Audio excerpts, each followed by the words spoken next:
Global Affairs correspondent Barak Ravid, who also is a commentator for CNN, joins us now. Barak, what are your sources telling you about what are the details in Iran's proposal that the president found so unacceptable?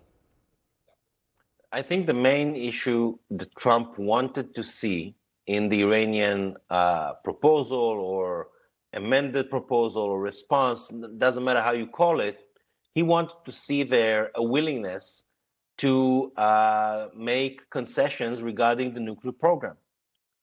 It was not there. The Iranians, for now, refuse to engage on this issue and refuse to make any concessions on this issue at this stage. They're only willing to discuss it sometime later on. And when this is the case, it means that, and I think Trump realizes this, and he told this to me, that he will not give up on the blockade because that would be losing his main leverage to get Iran to give up on its nuclear material, its enriched uranium. And the Iranians, at least for now, are unwilling to give up on the enriched uranium, and they demand that the first stage will be the lifting of the blockade. So I think it puts us in a place that there's not a lot of room for an agreement between the two parties. Trump says that there are only two options left. Take a listen.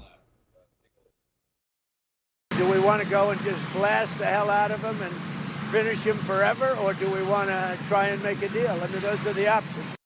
Trump added that he would prefer to not blast the hell out of him. Is there any more pressure that Trump could put on Iran that would change anything? So first, Trump thinks that the blockade is putting a lot of pressure on Iran. By the way, he's right. The blockade is, I think, one of the most effective things that the U.S. has done since the beginning of the war when it comes to putting pressure on the Iranians. At the same time, the U.S. military is preparing for a renewed military campaign in Iran. Yesterday, Trump and his top national security team were briefed by the commander of the U.S. Central Command about at least 3 different plans for strikes in Iran or for operations that even include ground forces. Trump hasn't made the decision yet, but he's seriously considering it. And I think that if he decides that the blockade was effective but is not effective anymore, and if the diplomacy will not lead to any breakthrough, I'm not ruling out at all that Trump will order some kind of renewed major combat operations in Iran. Trump also described Iran's leadership as disjointed, with 2 to 3 groups, maybe 4 competing. Is that accurate? It's yes and no, meaning there are different groups inside the Iranian leadership that disagree on the tactics, but it doesn't mean that there's a real strategic disagreement within the Iranian leadership. I think the main problem right now is that this internal debate within the Iranian regime is taking place between groups that don't have full access to the supreme leader.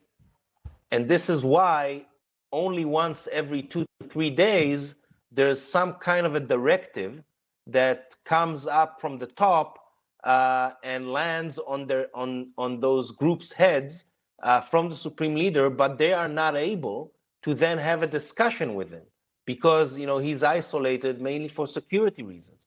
So I think this is the main problem, is that it's very hard to really make decisions inside the Iranian system, not because people disagree, also because people disagree, but also because there's no